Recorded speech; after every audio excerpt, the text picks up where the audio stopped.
What is up, you guys? Welcome back to another YouTube video. I hope you guys are having a great day today. If this video goes blurry, I apologize for that. I think my camera is fucking up a little bit. So guys, what I want to go through in this video with you is I'm actually going to do something that I've kind of been doing lately is, going into a post that I've posted online and reading it to you and then opening up to you about it a little bit more. Because I put a lot of effort into my posts, guys. So I want to open up to you about this, all right? So we're gonna be talking about commitment and this commitment with myself that I've had, since September 2021. And it's me quitting vaping forever. And I actually wrote it down on the sticky note right here. I don't know if you can read this. I hope that you can. It says, I quit vaping forever, September 20th. 2021, and I haven't touched vaping since that day. So I'm gonna read the post to you and then I'm gonna explain. September 20th, 2021, I quit vaping nicotine. I was vaping nicotine for 6 to 7 years. I started vaping because I thought the idea of smoking with was cool. This led to using nicotine as a crutch for my stress. I used to tell myself that I was going to quit, and 4 months later, I fell back into the same habit. And so I get what it's like telling yourself you're gonna do something and then you never do it.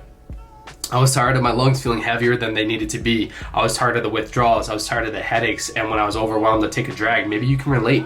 Do you overeat your emotions away when you get overwhelmed? You could be using external things like smoking or food as a crutch without even knowing it. And maybe you're recognizing it while you're reading this post or even watching this video, and that's a good thing. Sometimes you get caught up in the loop of life and you forget the importance of commitment. I've quit vaping and haven't touched it when I told myself I wouldn't. I made a snap decision and I committed. It's easy saying it, but I'd be lying if I said it was easy doing it. The word you keep with yourself is your happiness. If you told yourself that you'd work on developing better habits and you haven't, don't be hard on yourself. Let the past be the past, and just remember, the best part about commitments is that they can always be worked on. So take today as your first step to redevelop that relationship with yourself and start working on it. So guys, I'm talking about that commitment with yourself. So I made this commitment on September 20th, 2021 to never touch a vape or like nicotine again. And so that's what I meant by vaping, like no nicotine, because that's like where the real addiction lies. And so I made this commitment with myself after 6 to 7 years of like telling myself I'd quit and then I'd fall back into the same habit after 4 months of quitting. And that just happened again and again and again. And I was so tired of that same cycle. And maybe you relate to that same cycle when it comes to overeating. And I use the word overeating instead of binge eating because binge eating is a disorder and it's extremely difficult to overcome a disorder. I'm not saying that you can't, it's definitely possible, but I use overeating just as, as a term to, let's just say overeating and binge eating. So overeating and binge eating. So overeating and binge eating, maybe you struggle with those two. Maybe it's smoking, but whatever crutch that you have in your life, and yes, people do have crutches. I'm calling you out if you do right now, it's completely fine. Just know that you can overcome it. And if you've been holding onto that crutch and you keep falling back into it, you're destroying your confidence, my friend, and you're also destroying your happiness.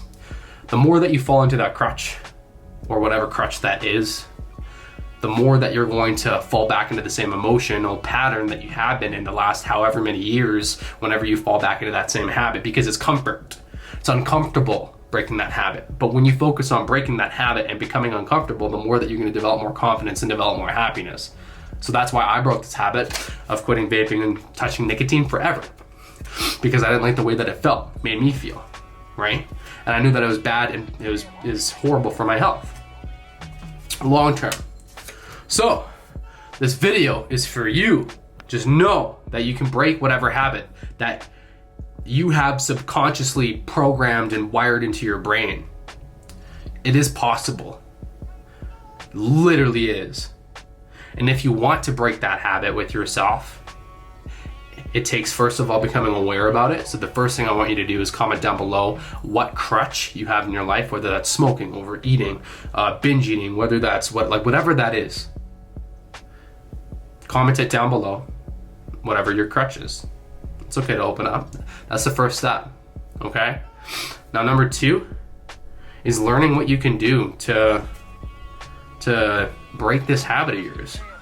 Research a little bit, get some help, ask for help, ask for professional help. I can't get rid of binge eating disorders, but I can help people with overeating. I can help people lose weight and everything else. I can't really help with like a smoking addiction. But you know, just whatever you're struggling with, go find that help.